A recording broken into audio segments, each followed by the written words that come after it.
नमस्ते, शुभ प्रभात। दैनिक जागरण के महत्वपूर्ण खबर में आप सभी का स्वागत है। आज हम बात करेंगे दैनिक जागरण की कुछ महत्वपूर्ण खबरों के बारे में। साथ ही एक यूपीएससी जो विगत वर्ष पूछा गया प्रश्न है उस पर भी चर्चा करेंगे। याद रखिएगा, दैनिक जागरण का राष्ट्रीय संस्करण है जिसमें आप लोग को वही खबरें मिलेंगी जो आपके परीक्षा के पॉइंट ऑफ व्यू से इम्पॉर्टेंट होगी। आशा करती हूँ कि आप लोग को यह खबर अच्छी लगे। अगर खबर अच्छी लगे तो कृपया चैनल को लाइक शेयर सब्सक्राइब जरूर करें। धन्यवाद। तो चलिए देखते हैं आज की क्या खास खबरें, उन्हें हम एक एक करके देख लेते हैं।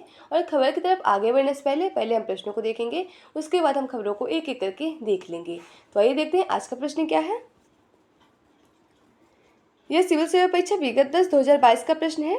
प्रश्न है, राष्ट्रीय मानवाधिकार आयोग के अध्यक्ष कौन है। नीचे इसके कुछ विकल्प दिए हुए हैं। पहला विकल्प है अरुण कुमार मिश्र, दूसरा है PN भगवती, तीसरा अहमदी और चौथा है HL दत्तू। तो आप लोग से अनुरोध है कि आप लोग इसका आंसर कमेंट बॉक्स में जरूर बताएं और इस क्वेश्चन का फुल एनालाइज हम वीडियो के लास्ट में जरूर करेंगे। अगर आप लोग को इसकी पूरी जानकारी चाहिए तो आप लोग वीडियो को लास्ट तक जरूर देखें।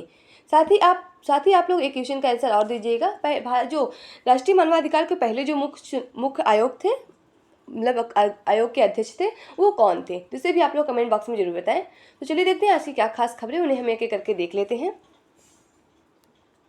सबसे ज्यादा चंदा लेने वाली पार्टियों ने नहीं बताए नाम।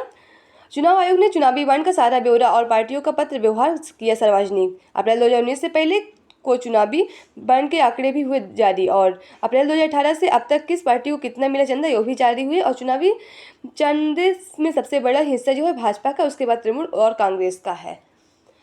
आपको बता दें, जो ये चुनावी बॉन्ड पूरा मामला चला, अभी हाल ही में जो सुप्रीम कोर्ट है SBI को उसने चुनौती दी थी, उसके बाद जो SBI है उसने पूरा ब्यौरा चुनाव आयोग को दे दिया है। चुनाव आयोग यानी भारतीय निर्वाचन आयोग की बात हो रही है। इलेक्शन कमीशन ऑफ इंडिया, यह एक संवैधानिक संस्था है। संविधान के अनुच्छेद 324 तक इसकी बात की गई है और इसकी स्थापना 25 जनवरी 1950 को हुई थी, जिस दिन आप लोग मतदाता दिवस भी मनाते हैं। और मतदाता दिवस मनाने की जो शुरुआत हुई थी 2011 से हुई थी।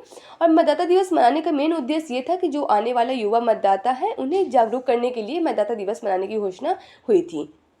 और पहले जो मुख्य चुनाव आयुक्त थे वो सुकुमार सेन है और पहले जो महिला मुख्य चुनाव आयुक्त थी वो रमा देवी है और वर्तमान में जो मुख्य चुनाव आयुक्त है वो राजीव कुमार है। और आपको पता ही होगा, कभी हाल ही में राजीव कुमार ने अभी जो 18वीं लोकसभा का चुनाव होने वाला उसका पूरा जो चुनाव मतलब कैसे कितने चरण में और कैसे होगा चुनाव, उसका पूरा विवरण दिया हुआ है। 19 अप्रैल से 1 जून तक पूरा चुनाव चलेगा। 7 चरणों में चुनाव होगा और 4 जून को इसका पूरा मतलब मतगणना होगी कि कौन सी नई पार्टी चुनाव बन के आई है। और साथ ही आपको पता होगा, आदर्श जो आचार संहिता है वो भी लागू कर दी गई है। आदर्श आचार संहिता का मतलब ये होता है कि जो भी सरकार थी सत्ता पे, अब वो किसी तरह का योजनाएं नहीं ला सकती, किसी तरह की भर्ती नहीं ला सकती। हाँ, जो भी पहले भर्तियां थी, जो भी पहले कोई भर्ती, तो उसमें परीक्षा जरूर हो सकती है। इस पर आप लोग कन्फ्यूजन मत होइएगा, क्योंकि नई भर्ती नहीं ला सकती, लेकिन जो परीक्षा की भर्ती हो चुकी है उसमें जो परीक्षा की डेट आई होगी वो परीक्षा जरूर हो सकते हैं। तो इसके बारे में आप लोग जानते रहिए। देश में जानबूझकर फैलाया जा रहा है द्वेष, राहुल गांधी कह रहे हैं। भारत जोड़ो न्याय यात्रा के समापन पर IND ने मुंबई पर किया शांति प्रदर्शन। कांग्रेस के नेता ने कहा, सरकार छोटे उद्यमों एवं कारोबारियों को खत्म करना चाहती है जो सरकार है, और मोदी EVM, ED और CBI और आयकर के बिना लोकसभा चुनाव नहीं जीत पाएंगे। अगर हम बात कर ले ED, EVM और CBI जो आयकर है, ये सब के बारे में अगर आप लोग जानते रहिए, क्योंकि आपके लिए काफ़ी इंपॉर्टेंट हो जाता है। EVM यानी इलेक्ट्रॉनिक वोटिंग मशीन की बात हो रही है और ED यानी प्रवर्तन निदेशालय की बात हो रही है। CBI यानी सेंट्रल ब्यूरो इन्वेस्टिगेशन की बात हो रही है। सेंट्रल ब्यूरो इन्वेस्टिगेशन, इसकी स्थापना आपको बता दें 1963 में हुई थी। और जो CBI है और ED है यानी प्रवर्तन निदेशालय की बात हो रही है, 1 मई 1956 में इसकी स्थापना हुई थी। तो इसके बारे में आप लोग जानते रहिए। और आप लोग कमेंट बॉक्स में ये बताइए कि जो EVM है सबसे पहले किस राज्य में और किस चुनाव के लिए EVM का प्रयोग किया गया था और सबसे पहले इससे EVM का प्रयोग कब हुआ था, जिससे आप लोग कमेंट बॉक्स में जरूर बताएं। ED ने केजरीवाल को एक ही दिन में भेजे 2 समन। दिल्ली जल बोर्ड से जुड़े मनी लॉन्ड्रिंग मामले में 18 मार्च को होना होगा पेश। और आबकारी घोटाले से जुड़े 9वें समन में केजरीवाल को 12 मार्च को बुलाया गया। जो 2 समन भेजे गए, एक आबकारी घोटाले के लिए भेजा गया और दूसरा है जो मनी लॉन्ड्रिंग के केस में भेजा गया है। मनी लॉन्ड्रिंग यानी कोई भी वैध तरीके से जो कानून होता है उसे अवैध, मतलब कोई भी अवैध तरीके से कानून जो बनाया जाता है, किसी भी अवैध तरीके का घोटाला होता है उसे वैध करने की कोशिश करना, इसी तरह आप लोग काला धन कहते हैं ना, वही होता है मनी लॉन्ड्रिंग। और आबकारी घोटाले यानी शराबी मामले घोटाले में इन्हें कई बार समन भेजा गया ED की तरफ से। ईडी की तरफ से आबकारी घोटाले के मामले में इन्हें 9वां समन भेजा गया है और अभी हाल ही में इन्हें हाईकोर्ट में पेश होने की बात की गई है। और अगर हम बात करें केजरीवाल, जो आम आदमी पार्टी के नेता, दिल्ली के सीएम अरविंद केजरीवाल की बात हो रही है। 40 घंटे चला ऑपरेशन, नौसेना ने पकड़े 35 सोमालियाई समुद्री लुटेरे। हिंद महासागर में फिर से देखा गया नौसेना का असर। अपहृत जहाज के चालक दल के 17 सदस्य भी बचाए गए।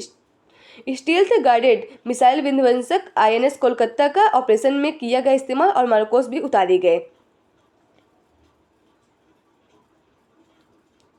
भारत की मौजूदा आर्थिक तेजी से 2003 से 7 जैसी 2003 से 7 में 8% की वृद्धि में आर्थिक दर बढ़ी थी और मार्गेशन स्टॉली ने दिवेश के आधार पर पेश की यह रिपोर्ट। आप लोग बस ये याद रखें कि जो अभी मौजूदा आर्थिक रिपोर्ट जो अभी हाल ही में जो वृद्धि अभी जारी की गई है, किसने पेश किया है? ये मॉर्गन स्टैनली ने पेश किया है। GDP के मुकाबले निवेश 27% से बढ़कर 39% हो गया है। वित्त वर्ष 2022-23 में डीजल की खपत 12% बढ़ी। पिछले वित्त वर्ष में डीजल की कुल खपत 8.59 करोड़ टन रही है। 2021-22 के दौरान बिजली की खपत 12.96 लाख गीगावाट रही है। यहाँ आपको अंतर्राष्ट्रीय से जुड़ी खबरें मिल जाएंगी। पुतिन जीते, आपको देखे अभी जो रूस में हुआ राष्ट्रपति चुनाव ना, उससे पुतिन फिर जीत गए। 2030 तक बने रहेंगे राष्ट्रपति चुनाव। कमजोर मुकाबले के चलते 5वीं बार जीत हुई आसान और स्टालिन को पीछे छोड़ सबसे प्रभावी नेता बनने की राह पर। भारी मतदाता ने जताया कि जनता का लोकप्रिय बरकरार है। अगर हम रूस की बात कर लें, पूर्वी यूरोप और उत्तर एशिया में फैला यह दुनिया का सबसे बड़ा और जनसंख्या के आधार पर दुनिया का सबसे बड़ा देश और जनसंख्या के आधार पर 9वां सबसे बड़ा देश है। इसकी जो राजधानी है मास्को है, जो यूरोप का सबसे बड़ा शहर है। इसका दूसरा जो सबसे बड़ा शहर है वो सेंट पीटर्सबर्ग है, जहाँ और यहाँ का जो विधानमंडल है उसके 2 सदन है। आपके यहाँ विधानसभा के जो विधानमंडल आपके यहाँ 2 सदन देखने को मिलेंगे। यहाँ का जो उच्च सदन है जिसे संघीय परिषद कहा जाता है, जो निम्न सदन है जिसे सीनेट दुमा कहा जाता है। इसकी जो मुद्रा है रूसी रूबल है और इससे पहले जो रूस है उसे सोवियत संघ के नाम से जाना जाता था। 1951 के विघटन के बाद इसे रूस के नाम से जाना जाता था। अब आप लोग कमेंट बॉक्स में ये बताइए, जो ये रूस है ये कौन से महाद्वीप में, ये एशिया महाद्वीप में है स्थित है कि यूरोप महाद्वीप में स्थित है? तो इसे आप लोग कमेंट बॉक्स में जरूर बताएं। इधर आपको खेल से जुड़ी खबरें मिल जाएंगी। लड़कियों ने खत्म किया RCB का इंतजार। WPL के फाइनल में दिल्ली को 8 विकेट से हराया। 16 वर्ष में RCB ने जीती कोई ट्रॉफी और 6 करोड़ रुपए मिले विजेता टीम RCB को और 3 करोड़ रुपए मिले उप विजेता टीम दिल्ली कैपिटल्स को। अब देख रहे हैं ना, अभी हाल ही में चल रहा था जो वुमेन्स प्रीमियर लीग, उसी की बात हो रही है। इसका जो आपको पता है कि दूसरा संस्करण चल रहा है और आपको पता ही होगा जो ये महिला का IPL से चल रहा है, ये पहली बार 2023 में खेला गया था। उसके बारे में आप लोग जानते रहिए। पैरा तीरंदाज शीतल देवी चुनाव आयोग के लिए दिव्यांग श्रेणी में राष्ट्रीय आइकन घोषित। चुनाव आयोग ने जो विकलांग होते हैं उन्हें चुनाव में जागरूक वोट डालने के लिए प्रेरित करने के लिए अभी हाल ही में नेशनल आइकन शीतल देवी को किया है घोषित। जम्मू कश्मीर की जो शीतल देवी जम्मू कश्मीर के किलवाड़ा में रहने वाली हैं और यह पैरा तीरंदाजी खिलाड़ी हैं और अभी हाल ही में कुछ माह पहले भारत के राष्ट्रपति ने अर्जुन अवार्ड से इन्हें सम्मानित भी किया था।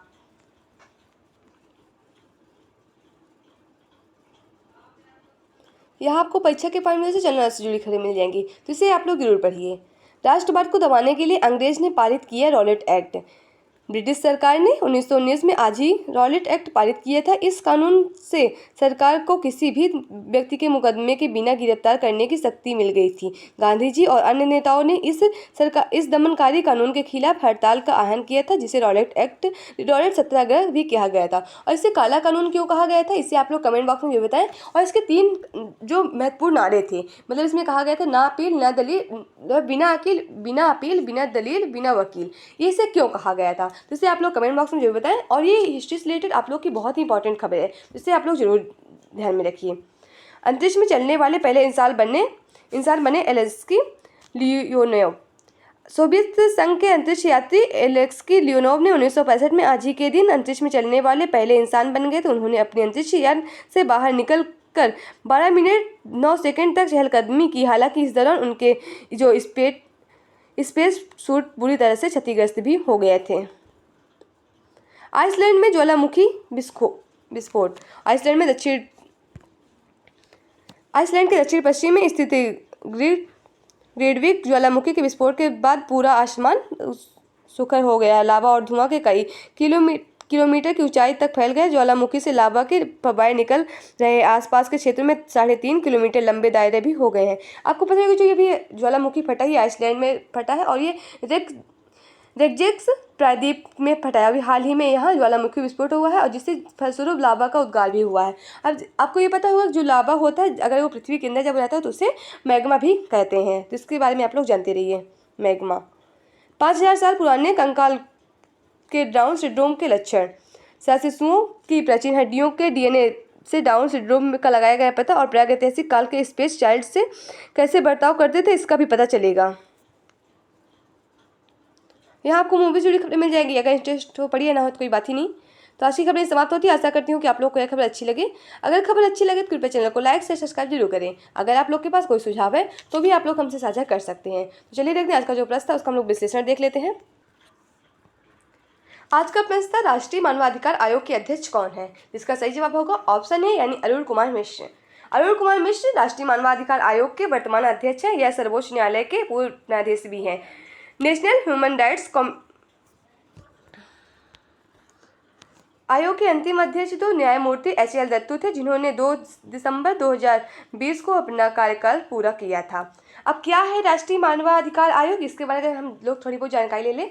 राष्ट्रीय मानवाधिकार आयोग नेशनल ह्यूमन राइट्स कमीशन एक स्वतंत्र वैधानिक संस्था है जिसकी स्थापना मानवाधिकार संरक्षण अधिनियम 1993 के प्रावधानों के तहत 12 अक्टूबर 1993 को की गई थी। मानवाधिकार आयोग का मुख्यालय नई दिल्ली में स्थित है और 12 अक्टूबर 2023 को इसने अपनी स्थापना के 30 वर्ष पूरे कर लिए हैं।